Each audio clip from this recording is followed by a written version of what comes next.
El entorno ecológico de la deuda sigue contaminado pese a las recomendaciones de Contraloría. Esto causa un estancamiento económico, que el gobierno anunció terminar anoche con sus medidas económicas y que las bancadas legislativas ofrecen acabar. Alberto Acosta Burdeo, buen día, bienvenido a Contacto Directo. Muy buenos días, un gusto estar con ustedes. Marco Flores, secretario ejecutivo del Foro de Economía y Finanzas Públicas, sobre la deuda de la cual no se habló anoche y de la que se tomaron recientes medidas hace pocos días para aumentarla, afirmó lo siguiente.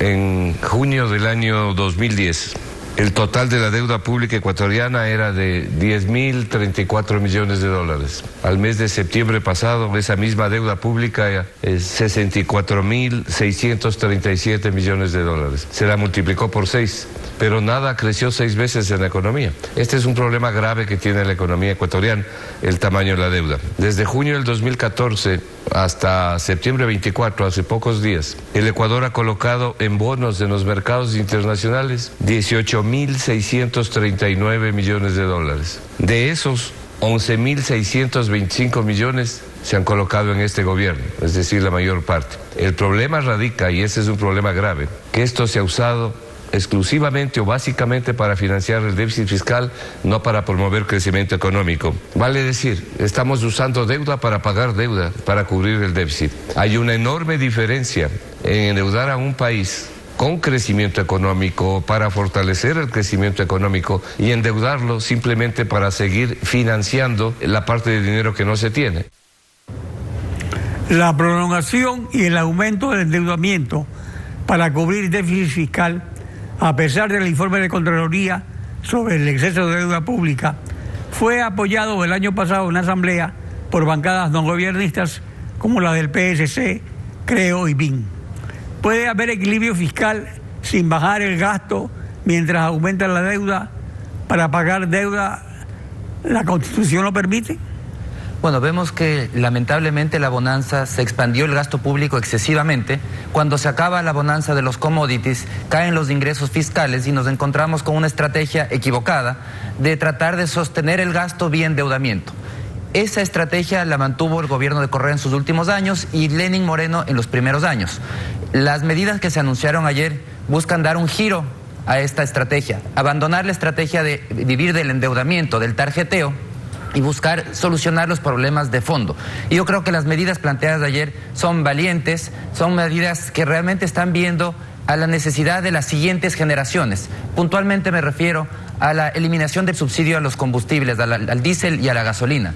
Son dos medidas que requieren de un costo a la final de los ciudadanos, es un esfuerzo a los ciudadanos, pero es un desperdicio de recursos que hemos mantenido durante varios años. Pensemos que solamente en la última década destinamos 24.000 millones de dólares a subsidiar combustibles. Con ese dinero hubiésemos podido casi duplicar el presupuesto que se destinó a salud. Hubiésemos podido, es el equivalente a el total del endeudamiento que hemos adquirido, el endeudamiento externo en este periodo. Es decir, prácticamente nos estábamos endeudando externamente para financiar un subsidio que era el subsidio de los combustibles. Esa era parte de las irracionalidades de un país subdesarrollado que maneje un subsidio y desperdicie recursos de esa manera, un subsidio que no llega a quien realmente lo necesita. Las anteriores medidas económicas del gobierno de Lenín Moreno han venido acompañadas de cambios en el frente económico, donde empresarios privados han ocupado el lugar de tenaces correístas, y el apoyo de bancadas no gobiernistas, así como medidas de estímulo tributario al sector productivo. ¿Qué es lo que falta? ¿Qué debe hacerse para superar el estancamiento? ¿Es suficiente con lo anunciado anoche? Porque lo del subsidio, veamos cómo se lo aplica, pues tendría repercusiones sobre costos en la economía ecuatoriana. Tenemos dos grandes desequilibrios en la economía ecuatoriana. Por un lado, un problema fiscal, un hueco de alrededor de 5.000 millones de dólares que hay que corregir, y por otro lado, un problema de competitividad. las medidas planteadas ayer por primera vez topan temas estructurales. Ya no se trata de solucionar el corto plazo, el día a día, cómo cierro el año, sino que hablan de cambiar distorsiones profundas de la economía ecuatoriana, y los resultados yo creo que también van a ser profundos. Por el lado fiscal se está planteando mecanismos para tener nuevos ingresos, por el lado de corregir el subsidio, eliminar este subsidio distorsionante. Se eliminó afortunadamente un incremento de impuestos, incremento de IVA. Y adicionalmente hay todo un conjunto de medidas relacionadas con más competitividad. Aquí se habla de reducción de ciertos aranceles, reducción de ICE a la tecnología, a computadores, celulares, una reforma laboral para darle más competitividad al mercado laboral. Son temas de fondo que requiere la economía para corregirse. Para que la economía vuelva a crecer, primero hay que corregir estas dos grandes distorsiones. En el corto plazo tiene un impacto recesivo, evidentemente, pero es el proceso necesario de curación de una economía enferma que debe pasar a una economía que puede crecer sostenida y de una manera acelerada. La manera de hacerlo es a través de la corrección de estos grandes desequilibrios que vivimos en la actualidad y a través de medidas que no busquen el beneficio de corto plazo, sino que vean el largo plazo. Es decir, aquí es donde podemos parafrasear la frase de Winston Churchill, cuando hablaba que el político se transforma en un estadista cuando deja de pensar en las próximas elecciones y comienza a pensar en las próximas generaciones. Eso es lo que necesita el país de este momento. Respecto al incremento de la recaudación tributaria en 1.600 millones de dólares según el acuerdo con el Fondo Monetario, no se recurriría pues a lo más fácil, que es aumentar el IVA, que cae sobre todos. Otros proponen insistir en la reducción de la masa salarial del sector público, pero aumentaría el desempleo en Quito y eso no conviene a ningún candidato. Y el presidente tampoco lo prevé, pues anuncia descontarles un día de sueldo cada mes. Anuncia también reducir subsidios a los combustibles. Eso es muy importante, pero ¿cómo? Porque el subsidio al diésel especialmente es lo que subsidia el transporte de personas y de mercaderías, y no es popular. Entonces, si se eliminan impuestos como el anticipo del impuesto a la renta, se reduce la salida de divisas a la mitad para el sector productivo y algunos aranceles, realmente aumentaría el consumo y así se estimularía el crecimiento, resultando en mayor recaudación. ¿Esta es una apuesta que usted sugeriría? Bueno, veo que lamentablemente en política los políticos más aplaudidos son los más irresponsables. El que más gasta, el que despilfarra el dinero es el aplaudido, y cuando llega uno a querer poner en orden es el abucheado.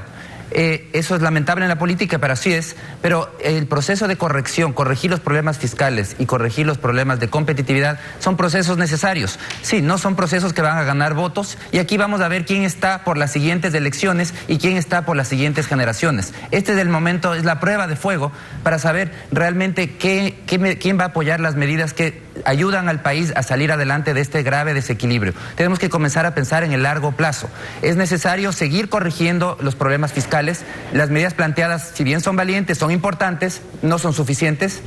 Hay que seguir restringiendo el gasto y sobre todo priorizando un concepto desconocido a nivel del sector público, que se pensó que el Estado lo podía hacer todo. Tenemos que es dueño desde aeronáuticas hasta telefonía, todo tipo de actividades está metido el Estado en el Ecuador. Pero las cosas que realmente le importan al ciudadano las hace mal, mediocremente. La salud no es de una salud de calidad, la educación no es de una educación de calidad. Necesitamos destinar más recursos a lo que realmente le importa al ciudadano, retirando recursos de actividades que no son prioritarias, reduciendo toda esa tramitología que tenemos en el Ecuador y que hace que sea tan difícil emprender y tan costoso. Todos esos cambios todavía están pendientes, si bien se plantean ciertas medidas para reducir gastos, un día de salarios de los del sector público, reducir las vacaciones de 30 días a 15 días en el sector público, y entre otras medidas, pero es necesario ir más allá, ir hacia una priorización en el Estado para que se dedique a hacer lo que realmente le importa al ciudadano. Esto es, necesitamos educación de calidad, salud de calidad y seguridad. También falta el ingrediente fundamental de reestructurar la deuda. Parecería que se está pensando en el siguiente gobierno y no en las próximas generaciones, porque el gobierno que asume el 2025 va a tener que pagar la deuda. ¿Se sigue pateando la solución al problema de la deuda? Yo puedo decir que esa estrategia fue la que estuvo vigente hasta antes de estas medidas. Esperemos que estas medidas lo que buscan es solucionar en algo reducir en algo esa brecha fiscal. Como digo, no es suficiente, hay que hacer más, hay que seguir cerrando esa brecha fiscal. Se deberán tomar medidas adicionales, sobre todo por el lado de reducción de gasto, porque para solucionar el problema de la deuda hay que también traspasar de un exceso de gasto a generar superávits fiscales. El Estado tiene que generar superávit para poder pagar todas las deudas que ha adquirido. Las deudas no son regalos, sino simplemente posponer un pago, y esos pagos comienzan a llegar aceleradamente. Entonces tenemos que prepararnos para ese escenario. Es por eso que no podemos contentarnos con lo que se ha planteado hasta ahora. Hay que seguir profundizando con medidas que prioricen el gasto, reduzcan el tamaño del Estado, lo limiten a un nivel que sea sostenible, y de esa manera podamos pagar todas las deudas que se han adquirido, porque lamentablemente la estrategia de 2013 acá fue la de patear todos los problemas vía agresivo endeudamiento, algo absolutamente insostenible. Alberto Acosta, gracias por su participación en Contacto Directo. Siempre es un gusto. Estefi. Así concluimos esta emisión. A ustedes también, gracias por su confianza. Nos volvemos a encontrar mañana, Alfredo. Mañana continuamos rayando la desinformación en Contacto Directo. Buen día.